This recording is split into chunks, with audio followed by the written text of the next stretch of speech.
শেখ আব্দুর রাজ্জাক বিন ইউসুফ সাত পরিবারের পক্ষ থেকে কুরবানি করা যাবে না বলে ফতোয়া দিয়েছেন, এটা কি ঠিক? ভাগে কুরবানির প্রমাণে কোনো হাদিস নেই। ভাগে কুরবানির প্রমাণে আছে জন, ব্যক্তি। যদিও হাদিসগুলি সফরের সাথে সম্পৃক্ত, সফরের কথা না বললেও ব্যক্তি ও পরিবারের পক্ষ থেকে কোনো হাদিস নেই। এ যাবৎ 1990 সাল থেকে নিয়ে এখন পর্যন্ত 7 পরিবারের পক্ষ থেকে একটি প্রাণী কুরবানি করতে হবে এমন কোনো হাদিস আমরা অবগত হতে পারিনি। আপনি নাম নিয়ে প্রশ্ন না করে ভালো। আমার উস্তাদ হিসাবে উস্তাদকে সম্মান দিতে হবে। ফতুয়াগত ইখতিলাফ বা একটু মতভেদ থাকতেই পারে, অস্বাভাবিক কিছু না, কিন্তু উস্তাদ হিসেবে সম্মান করতে হবে। তো যেমন আমাদের সভাপতি মহোদয়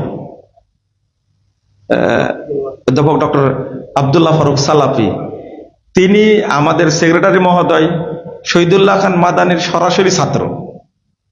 তাই বলে কি শহীদুল্লাহ মাদানি ছাত্র, সভাপতি সাহেবের ছাত্র, কিন্তু আমাদের সেক্রেটারি সাহেব ডক্টর শহীদুল্লাহ খান মাদানি কার ছাত্র? অধ্যাপক ডক্টর আব্দুল্লাহ ফারুক সালাফির ছাত্র কিন্তু। তো এখন মাসালাগত যদি মতভেদ থাকে, কিন্তু সম্মানের জায়গায় কি সম্মান দিতে হবে। মানুষের বুঝ আলাদা থাকে না। যেমন ইমাম শাফির ছাত্র হলেন ইমাম আহমদ। তো একটা মাসালা ইখতিলাফ হয়েছে, ইমাম আহমদ বিন হাম্বল রাহিমাহুল্লাহ একটু মন খারাপ করেছেন। ইমাম শাফি রাহিমাহুল্লাহ তার বাড়িতে চলে আসছেন, বলছেন যে দেখো আহমদ, তোমার সাথে একটা মাসালায় মতভেদ থাকলেও বহু মাসালায় কি আমরা একমত না? দেখেন কত গুরুত্বপূর্ণ কথা, বুঝেন না মনে আপনারা? বহু মাসালায় কি একমত, কিন্তু কোন মাসালায় কি যদি ইখতিলাফ থাকে, এই জন্য এটাকে কি বড় করে দেখা উচিত না। ভাগা কুরবানি দেওয়া যাবে, এবং পরিবারের পক্ষ থেকে যিনি কুরবানি দিচ্ছেন, ঠিক আছে, যিনি কুরবানি দিচ্ছেন, একজন দিচ্ছে, অভিভাবক দিচ্ছে, নেকি সবাই পাবে।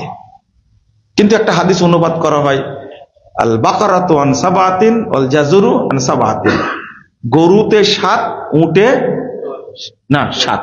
এই হাদিসটাতে আসছে গরুতে 7, উটে 7, কিন্তু উটেও যে 10 জন দেওয়া যায়, এটা তো হাদিস আসছে। তাহলে উটে সর্বোচ্চ কতজন? 10 জন। আর গরুতে সর্বোচ্চ কতজন? 7 জন। 7 জনের কমেও দেওয়া যায়, 5 জনে, 6 জনে দেন, আপনি 3 জনে দেন, 2 জনে দেন, কোনো সমস্যা নাই। পরিবারের পক্ষ থেকে একজন কুরবানি দিলে নেকি সবাই পাবে। কিন্তু আমাদের দেশে একটা করা বলা হয় 7 জনের পক্ষ থেকে, শুধু নেকি 7 জনই পাবে। এই 7 জনের অনুবাদই হলো 7 পরিবার। কয় পরিবার? কারণ এই অনুবাদটা করেছেন কারা? সাহাবী, তাবে যারা এই হাদিসটাকে তারা মানছেন, তাই না? শুধু 7 জনের পক্ষ থেকে হবে, এই অনুবাদ কেউ করেননি। বুঝটা হতে হবে কাদের বুঝ? সালাফদের বুঝ। সবসময় মনে রাখবেন কথাটা।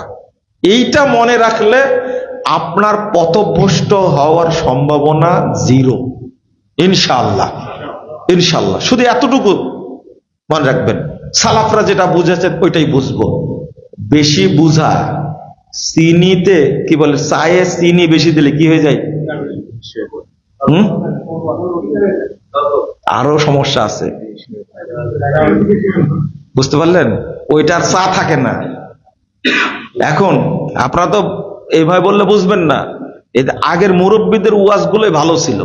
আবু তাহের বর্ধমানী রাহিমাহুল্লাহ, আব্দুল সাত্তার 30 আলী, আব্দুর রব খুলনা, তাদের ওয়াজে মানুষ চেঞ্জ বেশি হয়েছে। আমরা ভদ্র তো, আমাদের ওয়াজে মানুষ চেঞ্জ হয় না। আব্দুল সাত্তার 30 আলী সাহেব বলেছিলেন, নুনু কাটতে যে একটু বেশি করে কাটতে, তাহলে বুঝে কেমন লাগে। বুঝেন না কথা? সোজা কথা একবারে। সব জিনিস কি বেশি করা যায়? বেশি বুঝবেন না, যতটুকু বুঝেছেন সালাফরা ততটুকুই কি। এখন সুন্নাত দিতে গিয়ে যদি বেশি কেটে ফেলেন তাহলে অবস্থাটা কি হবে বুঝেন না? এবার মনে থাকবে যে মুজাফফর বিন মুহসিনরা বলেছে, মুখ একটু মানে উচ্চারণ করতে খারাপ হলে মনে কিন্তু থাকবে, আপনার মনে থাকবে যে বেশি কাটা যাবে না, পরিমাণ মতোই কাটতে হবে। তো এইটা বুঝলেন, তো বুঝটা বেশি বুঝলেন কেন? বলে দিলেন ভাগা কুরবানি করা মানে গোস্ত খাওয়া। এই কথা কি সালাফরা কেউ বলেছেন? আপনি বলবেন কেন? একজন প্রশ্ন করেছে, চাঁদ ওঠার পরে নখ চুল কাটা বন্ধ করবে পরিবারের সবাই, না যিনি কুরবানি দিবেন তিনি? যিনি কুরবানি দিচ্ছেন অভিভাবক, তিনি কেবল নখ চুল কাটা বন্ধ রাখবেন, পরিবারের অন্য সদস্যরা কাটতে পারেন।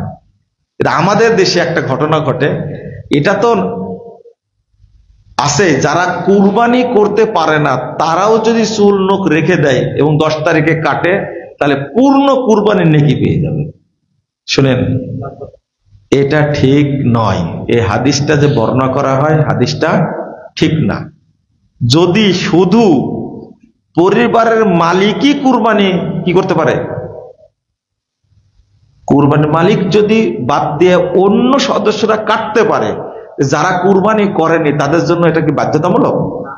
না, কাটবে না। ওদের জন্য কোনো শর্ত নাই, যারা কুরবানি করেনি তারা কাটতে পারবে। ওই হাদিসটা চালানো যাবে না। শুধু একজন ব্যক্তি যিনি পরিবারের কি কর্তা, তিনি। এই হাদিসটা সালাফরা এভাবে বুঝেছেন, আমরা যে কিভাবে বুঝলাম। যেমন যিনি কুরবানি করেন নাকি কি শুধু তিনি পান, না সবাই পায়? সবাই পায়, কিন্তু টাকা দেয় কে? সবাই দেয়? ঠিক এই নির্দেশটা যদি একজন মানে, তাহলে নেকি সবাই পাবে। কথা বোঝা গেছে? আশা করি স্পষ্ট হয়েছে। জিলহজ মাসের প্রথম 10 দিনের ফজিলত এবং কুরবানির গুরুত্ব, আবার এর মধ্যে হজ।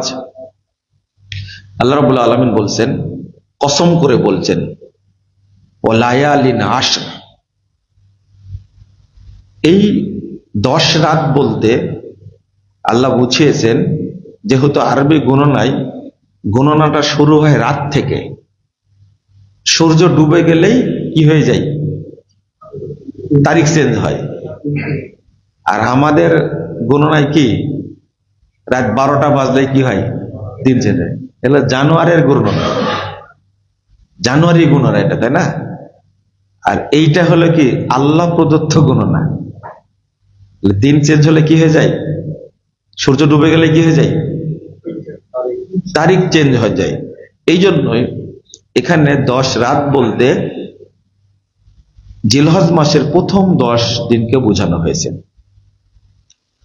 আর প্রথমে জেনে নিলেন যে এই 10 দিনের কসম করেছেন কে?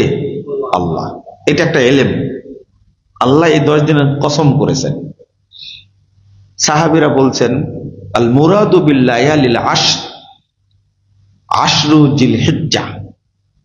এই 10 রাত বলতে জিলহজ মাসের প্রথম 10 দিনকে বোঝানো হয়েছে। রাসূল সাল্লাল্লাহু আলাইহি ওয়াসাল্লাম বলছেন, অনেকগুলো হাদিস আসছে। সবচেয়ে মজার ব্যাপার হলো, ইমাম তাবরানী রাহিমাহুল্লাহ এই 10 দিনের ফজিলতের উপর একটি হাদিসের গ্রন্থই সংকলন করেছেন, ফাজলু আশরুল জিলহিজ্জাহ। এই 10 দিনের ফজিলত নিয়ে একটা হাদিসের গ্রন্থ সংকলন করেছেন। এখানে 11 নম্বর একটা হাদিস নিয়ে আসছেন। রাসূলুল্লাহ সাল্লাল্লাহু আলাইহি সাল্লাম বলছেন, আফজালু আইয়ামিদ দুনিয়া আইয়ামুল আশর। অর্থাৎ যত দিন আছে, আরবি গণনায় 360 দিনে 1 বছর। তো 360 দিনের মধ্যে আল্লাহর নিকটে সবচেয়ে ফজিলতপূর্ণ গুরুত্বপূর্ণ দিন হলো জিলহজ মাসের প্রথম 10 দিন। এখন এখান থেকে কিন্তু রমজান আউট হয়ে গেল, তাই না? আমরা বলি বছরে সবচেয়ে গুরুত্বপূর্ণ দিন হলো রমজানের দিনগুলো, তাই না? তাই না? অথবা বলি রমজানের শেষ 10টি রাত আল্লাহর কাছে সবচেয়ে কি গুরুত্বপূর্ণ। এখন আপনারা বলেন, রমজানের দিনগুলো বেশি গুরুত্বপূর্ণ না জিলহজ মাসের এই প্রথম 10 দিন বেশি গুরুত্বপূর্ণ? আপনারা উত্তর দেন। জিলহজ মাসের 10। মাশাআল্লাহ, আলহামদুলিল্লাহ। এটা কিন্তু একটা ইলম। রমজানের আল্লাহ কসম করেননি। কদর রাত্রি নিয়ে একটা সূরা আছে না? কি সূরা? ইন্না আনজালনাহু ফি লাইলাতুল কদর। এখানে কসম নাই, কিন্তু এই 10 রাত্রির আল্লাহ কি করেছেন? কসম করেছেন। মানে অনেক গুরুত্বপূর্ণ এটা।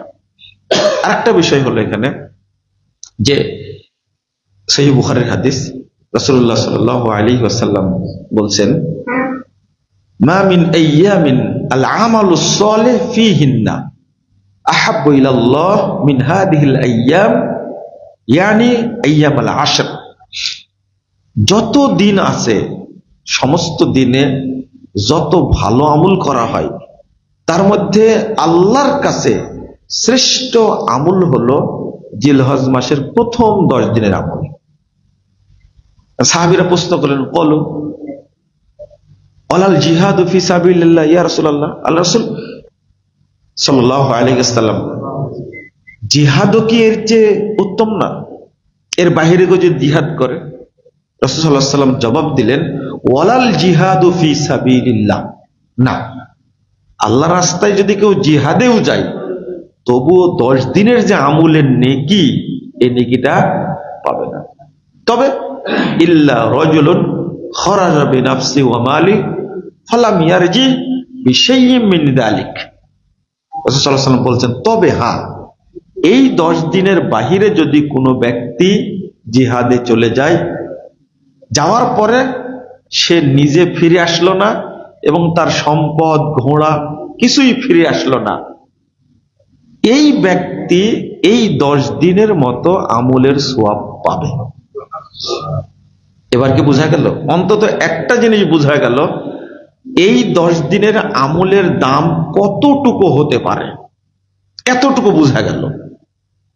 বা সমান, মানে একজন ব্যক্তি জিহাদে গেছেন, ওই ব্যক্তিরও কোনো খোঁজ নেই, আবার তিনি যে সম্পদ নিয়ে গেছেন, তিনি যে ঘোড়া বা উট নিয়ে গেছেন, সেটাও আর ফিরে আসেনি।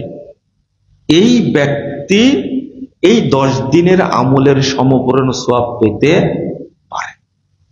তাহলে এই 10 দিনের গুরুত্ব আল্লাহর কাছে কত বেশি হতে পারে।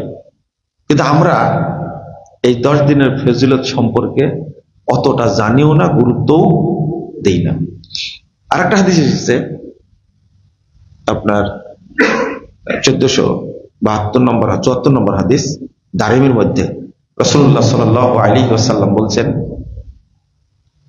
মা মিন আমালিন আসকা ইনদাল্লাহি আযজা ওয়া জাল ওয়া আ'জামা আজরান মিন খায়রিন তা'মালুহু ফি আশরিল আযহা।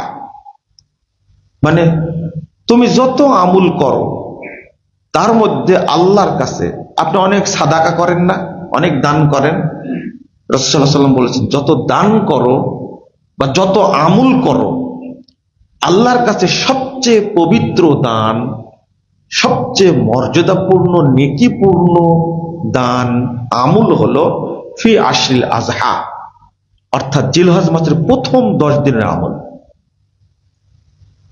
এখন আরেকটি কারণ আছে, রমাজানের চেয়ে এটা বেশি গুরুত্বপূর্ণ কেন? রমাজানে সিয়াম আছে, সালাত আছে, কিন্তু হজ আছে কি? হজ আছে? রমাজানে কি হজ হয়? হজ কোন মাসে হয়? জিলহজ মাসে। এই জিলহজ মাসের প্রথম 10 দিনের হজ আছে, উমরা আছে, সালাতও আছে। এখন আপনি বলে সিয়াম তো নাই, সিয়াম আছে।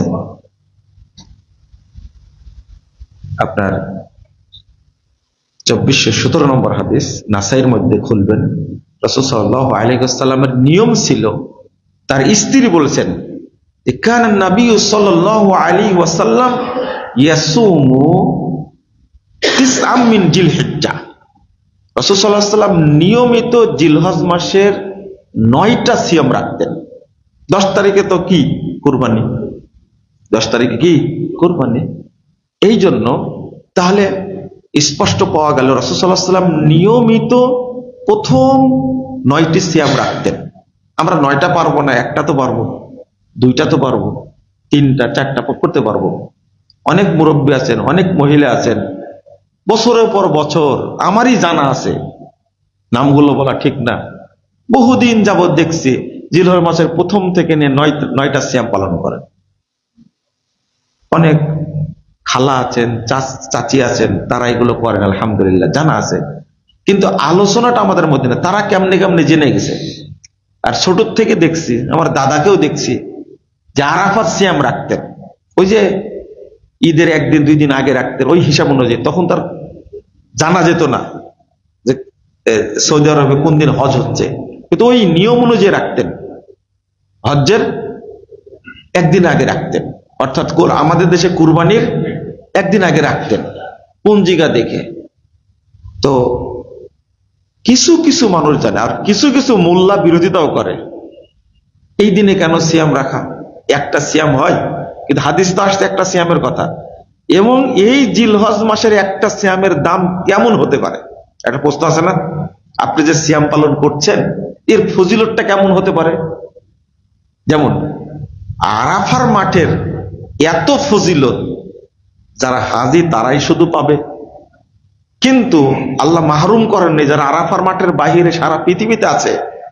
রাসূল সাল্লাল্লাহু আলাইহি ওয়াসাল্লাম বলছেন, 1162 নম্বর হাদিস, না সহিহ মুসলিম, সিয়ামু ইয়াউমে আরাফা আহতাসিবু আলাল্লাহ আইয়ুকাফিরাস সানাতাল্লাতী ক্বাবলা ওয়াস সানাতাল্লাতী বাদা। কি ফজিলত যে আরাফার দিনের একটা সিয়াম সম্পর্কে, যারা আরাফার মাঠে উপস্থিত থাকে হাজিরা, তাদের জন্য তো সিয়াম নাই, তার কারা রাখবে? যারা বাহিরে আছে। একটা সিয়াম যদি কেউ রাখে, আমি আল্লাহর কাছে আশা করি এই একটা সিয়ামের বিনিময়ে বিগত 1 বছর, সামনে 1 বছরের সমস্ত পাপকে আল্লাহ ক্ষমা করে দেবে। তাহলে বোঝা গেল একটা সিয়ামের ফজিলত জানতে পারলাম, তাহলে এই বাকি দিনগুলোর ফজিলত কেমন হতে পারে। আমি এতটুকু না হলেও বলতে পারি যে এই প্রথম 9 দিনের সিয়ামের ফজিলত আল্লাহর কাছে অনেক দামি। আর একটা বিষয় আছে এখানে, দেখেন এই 10 দিনের মধ্যেই কিন্তু আরাফা, তাই না? আরাফা তো এই 10 দিনের মধ্যে না, 9 তারিখ আরাফা। মিনা কোন তারিখে? 8 তারিখে। মুজদালেফা 10 তারিখ। 10 তারিখে পাথর মারা। একটু চিন্তা করেন।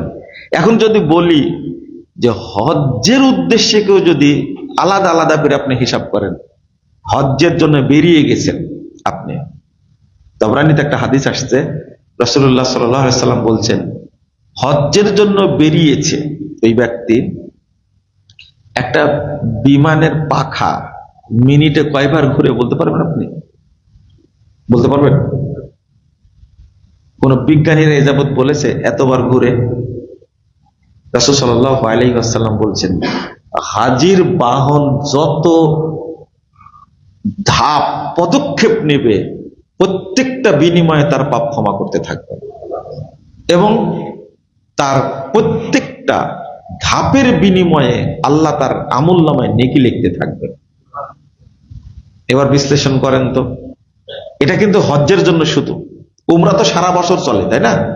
হজ তো চলে না।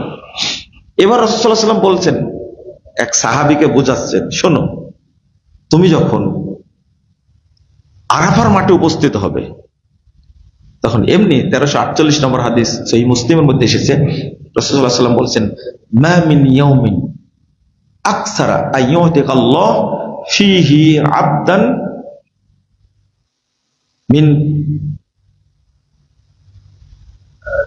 ইয়াউমি আরাফা মিনান নার। যত মানুষকে আল্লাহ সারা বছর জাহান্নাম থেকে মুক্তি দেন, তার মধ্যে সবচেয়ে বেশি মানুষকে আল্লাহ জাহান্নাম থেকে মুক্তি দেন আরাফার দিনে। রমাজানে এত মানুষকে জাহান্নাম থেকে মুক্তি দেন না, এটা সহিহ মুসলিমের হাদিস। আরাফার দিন সবচেয়ে বেশি মানুষকে আল্লাহ মুক্তি দান করেন। আরাফার মাঠে আল্লাহর ঘোষণা, ইয়ানজিলু ফিস সামাই দুনিয়া, সারা বছর আল্লাহ দুনিয়ার আসমানে আসেন প্রতি রাত্রিতে। কখন? শেষ রাত্রিতে আসেন, রাত্রে। কিন্তু আরাফার দিনে আল্লাহ দুনিয়ার আসমানে আসেন দিনের বেলায়। ওয়ায়ুবাই বিহিমুল মালাইকা, এবং ফেরেশতাদের সাথে গর্ব করে বলেন, এই ফেরেশতারা, মা আরাদা হাউলাই, এরা কি চাই? এরা তো এসেছে চুলগুলো উস্কো খুস্কো ধুলাই মলিন হয়ে এসেছে, ওদের গায়ে কিছু নাই, কি চাই? ইশহাদু, তোরা সাক্ষী থাকো, ইন্নী কদ গফারতু লাহুম, আমি আল্লাহ তাদের সব পাপ ক্ষমা করে দিলাম। ওয়াইন কানা আদাদা কতরিস সামা রমলি আলিজিন ওয়া আইয়ামিদ দুনিয়া, আল্লাহ বলছেন তাদেরকে দেখায়, শোনো, তাদের পাপ যদি আসমানে মেঘের মধ্যে যত কোনা বৃষ্টি আছে এর চেয়েও যদি বেশি হয়, পৃথিবীতে যত বালিকোনা আছে এর চেয়েও যদি বেশি হয়, এবং পৃথিবীতে যত দিন আছে এর চেয়েও যদি বেশি হয়, আমি তাদের পাপ ক্ষমা করে দিলাম। রাসূল সাল্লাল্লাহু আলাইহি ওয়াসাল্লাম বলছেন, গাসালাহুল্লাহু লাক, তোমার জন্য আল্লাহ সমস্ত পাপকে ধুইয়ে দিবেন। এরপরে যদি কোনো ব্যক্তি পাথর মারে, কি মারে? এই যে আমরা বলি না আল্লাহু আকবার, একটা করে পাথরে। কেউ হজে গেছেন না? এখানে আছেন তো রহমানী সাহেবের ছেলে বসে আছেন, গেছেন অবশ্যই। তো এই যে আল্লাহু আকবার বলি আমরা, তাই না? রাসূল সাল্লাল্লাহু আলাইহি ওয়াসাল্লাম বলছেন, ফাইন্না রামিয়াকা, তুমি যে একটা পাথর মানলে, ফাইন্নাহু মাসকুরুল লাক, শোনো, প্রতিটা পাথর সোলার মতো পাথর, ছোট্ট পাথর, কিন্তু এক একটা পাথর তোমার জন্য নেকির বিশাল বিশাল ভান্ডার। এই জন্যই বলতে হয় আল্লাহু আকবার, মানে একটা পাথর মারার কারণে আল্লাহ আপনাকে এত নেকি দিলেন, তাহলে কি বলবেন? আল্লাহু আকবার। কয়টা পাথর মারতে হয়? প্রথম দিনে 7টা, পরের দিনে 21টা, তারপরের দিনে 21টা, তারপরের দিনে 21টা। সুবহানাল্লাহি ওয়া বিহামদিহি। আমরা তো ভাবিনি এটা পাথর মারার মধ্যে এত নেকি আছে। এরপর রাসূলুল্লাহ বলে, শোনো, এরপর তুমি মাথার চুল কাটো না, তুমি কাটেন না, চেঁচে ফেলেন? চেঁচে ফেলা হয়। রাসূল সাল্লাল্লাহু আলাইহি ওয়াসাল্লাম, আচ্ছা আপনারা বলেন তো দেখি, কেউ কোনোদিন হিসাব করে বলেছে আপনার মাথায় কতটা চুল আছে? স্যার, এরকম কোন আপনাদের মনোবিজ্ঞানী এরকম কোন হিসাব পেয়েছেন? কোন বিজ্ঞানী হিসাব দিছে? এইগুলো পারে না কেন বিজ্ঞানীরা? উত্তর দেন তো আমাকে। যে জিনিসটা শরীয়ত হিসাব করেছে, আল্লাহর জ্ঞান যেটা, সেটা হিসাব করা খুব কি আজও কেন বলতে পারেন? একটা মেশিন ধরবে, বলে দেবে যে এত কোটির চুল আছে এর মধ্যে। কেন পারে না? কেন পারে না? রাসূল সাল্লাল্লাহু আলাইহি ওয়াসাল্লাম বলছেন, প্রতিটি চুলের বিনিময়ে আল্লাহ রাব্বুল আলামিন তার আমলনামায় নেকি লিখে দেন। একজন মানুষের কত কোটি চুল আছে, খেয়াল করেছেন আপনি? এরপরে রাসূল সাল্লাল্লাহু আলাইহি ওয়াসাল্লাম বলছেন, তুমি যখন এবার তওয়াফে ফরজ তওয়াফ শেষ করবে, তুমি যখন তওয়াফ শেষ করে দিলে, সাথে সাথে তুমি ওই দিনের মতো পবিত্র হয়ে গেলে যে দিন তোমার মা তোমাকে জন্ম দিয়েছে। এটা কিন্তু জিলহজ মাসের ফজিলত, এই 10 দিনের ফজিলত। জিলহজের বাহিরে যদি আপনি উমরা করেন, এই ফজিলত নাই। জিলহজের বাহিরে আপনি তওয়াফ করবেন, ফজিলত কতটুকু জানেন? প্রতি ধাপে তওয়াফের ফজিলত, প্রতি ধাপে আল্লাহ একটা নেকি দিবেন আর একটা পাপ মাফ করবেন। কিন্তু জিলহজ মাসের মধ্যে হজ্জের তওয়াফ করলে কি ফজিলত? কি ফজিলত? জীবনে যত পাপ করেছেন আল্লাহ সবই ক্ষমা করে দিবেন, একবারে ওই দিনের মতো পবিত্র করে দিবেন যে দিন আপনার মা আপনাকে জন্ম দিয়েছে। আমি বুঝালাম কেন যে জিলহজ মাসের প্রথম 10 দিনের ফজিলত আপনি বর্ণনা করে শেষ করতে পারবেন না। এত চুল কাটারও যত ফজিলত আছে তা কি জানতেন আপনি? চুল কেটে দেন, কেন চুলটা চেঁচে ফেলতে হয়, এই রহস্যটা হলো এটা। ছোট্ট একটা পাথর মারেন তাই এত নেকি এই জিলহজ মাসের মধ্যে, সবই আপনি। তাহলে এই দিনগুলো, আর একটা প্রশ্ন আপনাদের, এই প্রশ্নের উত্তর এখনই চলে আসবে, সেটা হলো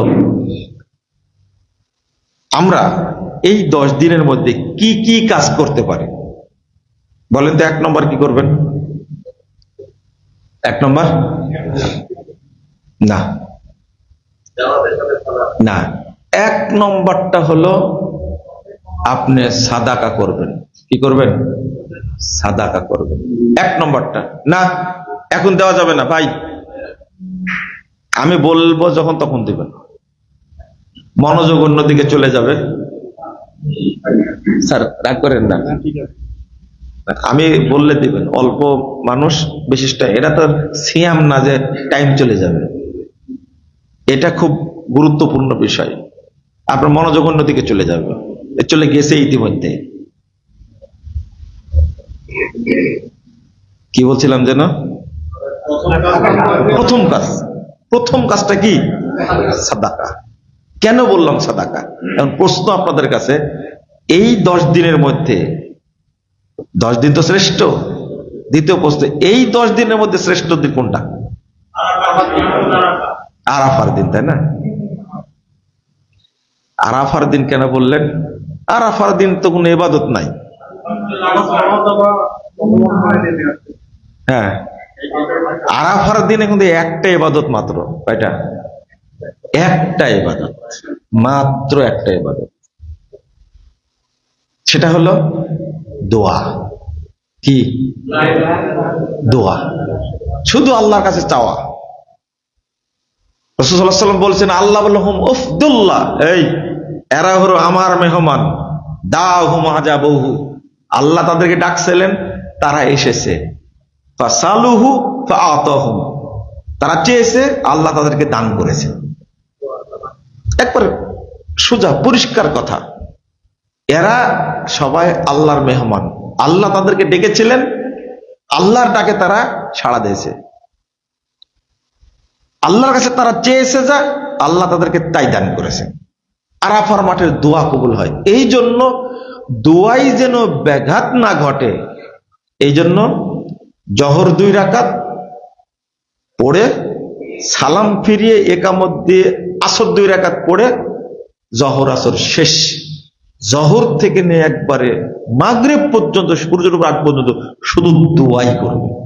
কি করবে? শুধু দোয়া করব। এইটা কি সবার জন্য না আপনাদের জন্য? সবার জন্য না হাজিদের জন্য? হ্যাঁ, তাহলে এটা শ্রেষ্ঠ হলে কি করে? কিন্তু আমি আর একটা বলবো, ইয়াউমুন নাহার, রাইট, এটা আমার কথা না, রাসূল সাল্লাল্লাহু আলাইহি ওয়াসাল্লাম বলছেন, আফজালু আইয়ামিদ দুনিয়া ইয়াউমুন নাহার। এটা 1764 নম্বর হাদিস, আবু দাউদের মধ্যে আসছে, সনদ সহিহ।